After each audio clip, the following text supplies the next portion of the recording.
Hi friend, good evening to all students. आपका बहुत बहुत स्वागत है अगेन। ये आज हम लोग पढ़ने वाले हैं introduction of Excel lecture 1। Means हम आज एक्सेल की बिगनिंग करेंगे। मीन्स हम एक्सेल को सीखेंगे कि एक्सेल में क्या काम करते हैं और कैसे करते हैं।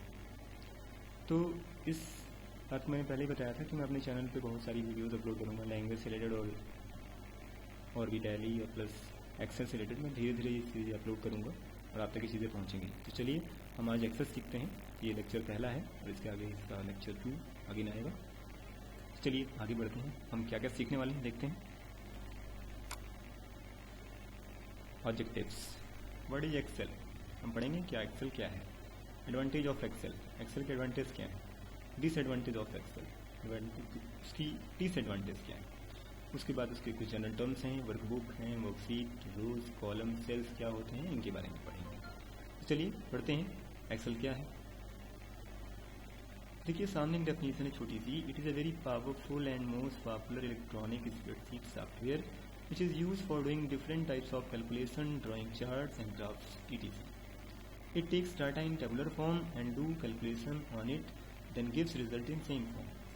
का मीन्स ये हो गया कि एक्सेल एक ऐसा सॉफ्टवेयर है वो इतना पावरफुल है कि जिस पर कोई भी कैलकुलेटिव वर्क और कोई सपोज दैट हम कोई ग्राफिकल रिप्रेजेंटेशन करना चाहते हैं, कोई चार्ट बनाना चाहते हैं, तो ये सब काम आसानी से कर सकते हैं। अगर हम चाहते हैं कि कोई बिजनेसमैन है वो अपना अकाउंट मेंटेन करना चाहता है तो एक्सेल पे उसका अकाउंट मेंटेन भी हो सकता है। तो एक्सेल एक ऐसा सॉफ्टवेयर है जिस पर हम आसानी से कोई भी कैलकुलेटिव बेस्ड वर्क आसानी से कर सकते हैं और डाटा का ग्राफिकल रिप्रेजेंटेशन भी हो सकता है। तो इस तरीके से हम कह सकते हैं कि एक्सेल एक पावरफुल सॉफ्टवेयर है। और इलेक्ट्रॉनिक स्प्रेडशीट का मतलब हो गया कि एक ऐसा पेज को स्प्रेडशीट कहा जाता है जो इलेक्ट्रॉनिक है। एक मैनुअल पेज अगर रो कॉलम में डिवाइड है तो उस पर अगर हम कुछ फील्ड वाइज रिकॉर्ड ऐड कर रहे हैं तो हम कह सकते हैं कि वही स्प्रेडशीट मैनुअल है। लेकिन अगर क्योंकि एक्सेल में ही पेज है तो हम उसको इलेक्ट्रॉनिक स्प्रेडशीट सॉफ्टवेयर कह रहे हैं। मतलब एक ऐसा सॉफ्टवेयर जिसमें जो पेजेस हैं वो इलेक्ट्रॉनिक लिंक चल रहे हैं, मीन्स ऑन कंप्यूटर चल रहे हैं और उस पर हम कोई भी फार्मूला फंक्शन लगा सकते हैं। तो इसलिए हम कह सकते हैं कि ये इलेक्ट्रॉनिक स्प्रेडशीट सॉफ्टवेयर है जिस पर कोई भी कैलकुलेशन आसानी से हो सकती है। चलिए तो आगे बढ़ते हैं, एक्सेल की एडवांटेज देखते हैं। We can do complex calculation on it, हम उस पर कॉम्प्लेक्स कैलकुलेशन कर सकते हैं। We can handle in large amount of data, हम कॉम्प्लेक्स कैलकुलेशन कर सकते हैं। हम मीन्स ये है कि हम बहुत सारे वर्क ऐसे हैं जो कैलकुलेटर से नहीं हो सकते हैं, वो भी कैलकुलेशन हम एक्सेल में आसानी से कर सकते हैं। मीन्स किसी भी तरीके की कैलकुलेशन है वो एक्सेल में हो सकती है क्योंकि बहुत सारे फार्मूलाज हैं, प्री डिफाइंड फार्मूलाज हैं, उनकी हेल्प से वो कैलकुलेशन ईजिली हो जाती है। दूसरा है we can handle with large amount of data, हम बहुत सारा डाटा इसमें स्टोर कर सकते हैं क्योंकि इसकी स्टोरेज कैपेसिटी बहुत ज़्यादा होती है। इसमें रोज कॉलम बहुत ज़्यादा होते हैं और इसमें एक वर्कबुक में बहुत सारी सीट्स हो सकती हैं। तीसरा है we can draw charts and graphs very easily, हम कोई भी चार्ट और ग्राफ्स बहुत ईजीली ड्रॉ कर सकते हैं। चौथा है रिजल्ट ऑफ फार्मूला और function will change automatically if any value is changed. चौथा है कि अगर हम सपोज दैट कोई फार्मूला या फंक्शन यूज़ कर रहे हैं और उससे कोई रिजल्ट आया और उसकी वैल्यू में अगर कोई चेंज कर रहे हैं तो उस फार्मूला में भी चेंज, मतलब अगर उस फार्मूला में जो वैल्यू रखी गई है उसमें हम चेंज कर रहे हैं तो उस फार्मूले का जो रिजल्ट है उसमें चेंज हो जाएगा। अभी इसके बारे में हम आगे बात करेंगे कि हम कैसे फार्मूला लगाते हैं और कैसे कोई वैल्यू उसमें हम चेंज कर सकते हैं, उससे फार्मूला कैसे चेंज होगा, ये सब आगे हम देखेंगे। तो ये कुछ एडवांटेज थी, एडवांटेज बहुत सारी हैं लेकिन कुछ ये मेन एडवांटेज हैं। और इसके आगे हम पढ़ते हैं उसके कुछ डिसएडवांटेज, और थोड़ी सी डिसएडवांटेज हैं, ज़्यादा नहीं है। तो आगे पढ़ते हैं डिसएडवांटेज। डिसएडवांटेज में इसके दो डिसएडवांटेज ने नॉर्मली लिखी हैं, जैसे it requires large amount of memory, क्योंकि लार्ज डाटा स्टोरेज कैपेसिटी है इसके अंदर तो काफ़ी स्पेस भी चाहिए होता है कि हम काफ़ी मेमोरी को रिजर्व करते हैं इस सॉफ्टवेयर से।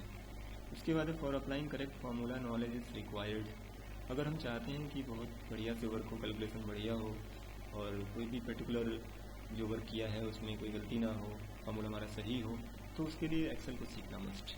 अगर एक्सेल नहीं सीखे हैं तो फार्मूला या फंक्शंस का यूज़ थोड़ा सा डिफिकल्ट हो जाएगा, आप आसानी से नहीं कर पाएंगे। तो इसके आगे बढ़ते हैं।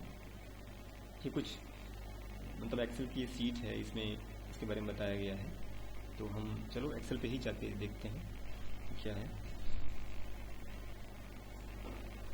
यहाँ पर हम ये देखेंगे कि ये पर्टिकुलर सॉफ्टवेयर है हमारा एक्सेल का, और यहाँ पे हम ये देख सकते हैं कि ये क्विक एक्सेस टूल बार है, और यहाँ से जाके हम कोई भी काम होता है उसको डायरेक्टली कर सकते हैं। लाइक हमको ओपन करना है, सेव करना है, या अंडो रीडो करना है। बहुत सारे ऑप्शन इसमें होते हैं। यहाँ से हम इसे बढ़ा भी सकते हैं, यहाँ से चेक कर देंगे तो बढ़ जाएंगे। कुछ चेक हैं वो यहाँ पे आ रहे हैं, मतलब यहाँ से जाके हम डायरेक्टली उसको एक्सेस कर सकते हैं, वो डायरेक्टली हमारा हो जाएगा। और कुछ बेसिक ऑपरेशन की हम बात कर रहे हैं, ये हमारा एक नेम बॉक्स है, देखिए A1 लिखा है यहाँ पे। तो अगर हम कहीं भी जाते हैं सपोज दैट हम यहाँ क्लिक कर देते हैं, तो ये देखिए F हाईलाइट है और यहाँ पे 5 हाईलाइट है।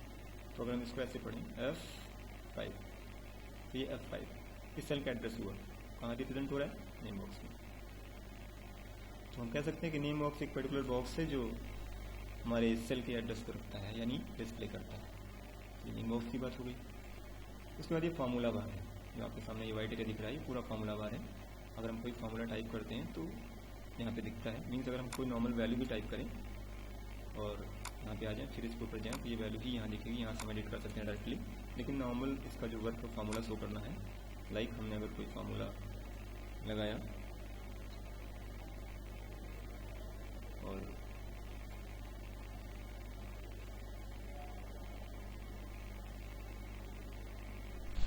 जैसे हमने यहाँ पे इक्वल लगाया 5 प्लस इंटू 5 किया, फिर 25 देखिए आ रहा है। तो 25 कैसे आया, यहाँ 5 इंटू 5 हुआ तो 25 आ गया। तो ये फार्मूला शो हो रहा है फार्मूला बार में कि 25 आया। तो इस तरीके से फार्मूला बार में फार्मूला शो होता है। तो यहाँ पे हमने फार्मूला बार के बारे में जाना। उसके बाद बात करते हैं, ये हमारे कॉलम्स हैं, ये A B C D, इस जो ये पिलर्स हैं, यानी कॉलम्स मीन्स जो कॉलम खड़ा करते हैं, घरों में देखिए घर बनता है तो कॉलम खड़े होते हैं। तो ये कॉलम ही ये पिलर्स हैं, मीन्स पिलर खड़े होते हैं जो बिल्डिंग बनाते हैं। तो यहाँ पे ये पर्टिकुलर कॉलम है, एक एक इस कॉलम में हम वर्क करते हैं। और ये एक पर्टिकुलर रो, ये रोज हमारी, यानी हॉरिजॉन्टल जो है ब्लॉक ऑफ सेल्स वो रो हैं, और जो वर्टिकल ब्लॉक ऑफ सेल्स हैं वो कॉलम है। तो आप समझ गए होंगे रो और कॉलम क्या है। हम आसानी से इस पर्टिकुलर कॉलम की साइज भी बढ़ा सकते हैं। ऐसे यहाँ पे जाएं और ऐसे माउस जो है ड्रैग कर दें, साइज बढ़ जाएगी। और यहाँ पे ऐसे हैं, यहाँ से इस तरीके से भी साइज बढ़ा सकते हैं। और भी तरीके हैं, हम आगे सीखेंगे ये तो साइज बढ़ाना। उसके बाद हम बात करते हैं पर्टिकुलर हमारे यहाँ पे, अगर हम जूम इसका कम कर दें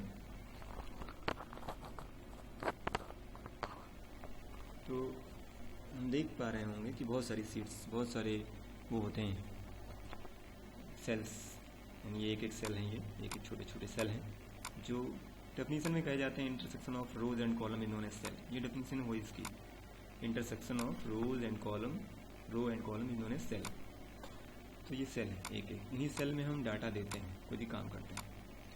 तो ये हमारी जो सीट है, वाइट एरिया दिख रहा है, ये हमारी वर्क सीट है।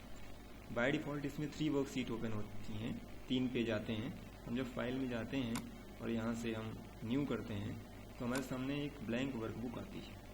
देखिए क्रिएट करते हैं तो यहाँ पे ब्लैंक वर्कबुक आ जाएगी। यहाँ पे देखिए सीट 1, सीट 2, सीट 3 सीट्स यहाँ पे बाय डिफ़ॉल्ट आ रही हैं। इसे वर्क सीट कहा जाता है और इसी पर हम वर्क करते हैं। तो बाय डिफ़ॉल्ट तो 3 आती हैं, लेकिन हम मैक्सिमम 255 यानी 255 इंसर्ट कर सकते हैं। यहाँ पे कैसे इंसर्ट करेंगे, यहाँ पे क्लिक करें, इस पर क्लिक करें, इस पर क्लिक करें, ये देखिए इंसर्ट हो रही है। इस तरीके से आप इंसर्ट कर सकते हैं। और ये सीट की बात हो गई कि बाय डिफ़ॉल्ट कितनी होती हैं, 3। कितनी ला सकते हैं, 255। ठीक, तो यहाँ पे ये सीट की बात। उसके बाद बहुत सारे ये जो दिख रहे हैं, ये पूरा रिबन है, ये पूरा रिबन है, यहाँ से यहाँ तक रिबन है। ये हमारी टैब्स हैं, अलग अलग टैब्स हैं, अलग अलग टैब में अलग अलग ऑप्शंस हैं। और जो ऑप्शंस वो ग्रुप वाइज डिवाइड हैं। देखिए होम में क्लिपबोर्ड अलग ग्रुप, फॉन्ट अलग ग्रुप है, अलाइनमेंट अलग ग्रुप है, नंबर अलग ग्रुप है, स्टाइल अलग ग्रुप है। तो ये ग्रुप में डिवाइड है। तो इससे क्या होता है कि हम डायरेक्टली काम कर सकते हैं, डायरेक्टली कोई वर्क ईजिली हो जाता है। इससे पुराने वर्जन में मैन्यूज होते थे, वहाँ पे ऑप्शंस थे, वहाँ पे समस्याएं होती थी, प्रॉब्लम्स होती थी काम करने में। तो यहाँ पे डायरेक्टली क्योंकि है इसलिए वर्क बहुत ईजी हो गया है। तो ये कुछ इंट्रो था। और अगर हम पीपीटी अपना देखें तो इसमें इसकी डेफिनेशन है, मैं आपको दिखाता हूँ। तो जैसे वर्कबुक क्या होती है, collection of worksheet is called workbook. बहुत सारी वर्कशीट का कलेक्शन ही वर्कबुक है। अभी हमने दिखाया आपको कि बाय डिफॉल्ट 3 वर्कशीट आती हैं, उसमें आप 255 ला सकते हैं। वर्कशीट की डेफिनेशन होती है the page of workbook is called worksheet. जो वर्कबुक का पेज है वही वर्कशीट है, और इसमें बाय डिफॉल्ट 3 आती हैं और मैक्सिमम 255 ला सकते हैं, क्योंकि अभी बात हुई हमारी आपसे। इसके आगे बढ़ते हैं, रोज क्या होती हैं। Horizontal block of cell is called row, अभी हमने बताया आपको, और इसमें टोटल इतनी रो होती हैं, 10,48,576 रो होती हैं। कॉलम हमारे जो हैं वो 16,384 होते हैं। इसकी डेफिनेशन होती है vertical block of cells is called column. और जो कॉलम होते हैं वो ए से शुरू होकर लास्ट कॉलम XFD है हमारा, और टोटल कॉलम यहाँ पे आपके सामने है 16,384, यानी 16,384 कॉलम इसमें होते हैं। सेल की डेफिनेशन है the intersection of row and column is called cell. तो यहाँ पे रो और कॉलम मिलते हैं, वहाँ एक सेल बन जाता है। तो ये कुछ डेफिनेशंस हैं जो आपने देखी। तो अभी हमने एक्सेल में थोड़ा बहुत सीखा है, इंट्रो किया है कि एक्सेल में ये वर्कशीट क्या होती है, ये कॉलम क्या हैं, ये रो क्या हैं, ये सीट हैं क्या हैं, ठीक है, कितनी ला सकते हैं, कितनी होती हैं बाय डिफॉल्ट, फार्मूला बार क्या है, ये सब छोटी छोटी बातें। टैब्स क्या हैं, क्विक एक्सेस टूल बार क्या है, टाइटल बार है, ये कंट्रोल बटन है, ये स्क्रॉल बार है। यहाँ से आप जूम परसेंटेज बढ़ा सकते हैं, आप यहाँ पे क्लिक करें, जूम परसेंटेज बढ़ा दें, एक्सेल जूम हो जाएगा। आप यहाँ से कम कर दें, ये पेज व्यू है, इसमें दिख सकता है, ये पेज व्यू देखिए चेंज हो रहा है, ठीक है। किस तरीके से आप व्यू को चेंज कर सकते हैं, यहाँ से चेंज करेंगे तो यहाँ से आप जूम कर सकते हैं दोबारा, ये आपका जूम दिख रहा है। तो इस तरीके से हम लोगों ने बहुत कुछ आज देखा कि आसानी से जो है हम एक्सेल पे वर्क कर सकते हैं। तो आज के लिए सिर्फ इतना ही। मैंने पूरी कोशिश की है कि आपको एक्सेल का जो बेसिक है कि एक्सेल क्या है, क्यों यूज़ करते हैं, एक्सेल में रो कॉलम क्या होते हैं, सेल क्या होता है, वर्कबुक क्या होती है, वर्कशीट क्या होती है, कितनी होती हैं, कितनी नहीं होती हैं, इन सब बारे में आसानी से बात कर सकते हैं। तो हमारी उम्मीद है कि आपको अच्छा लगा होगा। अगर हमारा वीडियो ये पसंद आया हो तो प्लीज़ इस चैनल को सब्सक्राइब करें और अपनी फेसबुक वॉल पर शेयर करें, जिससे और लोगों तक ये इन्फॉर्मेशन पहुँच सके। तो आज के लिए बस इतना ही। अगले नेक्स्ट वीडियो में हम आपसे फिर मिलेंगे। तब तक के लिए बहुत बहुत धन्यवाद इस वीडियो को वॉच करने के लिए। हैव अ नाइस डे, आपका दिन शुभ हो। Thank you.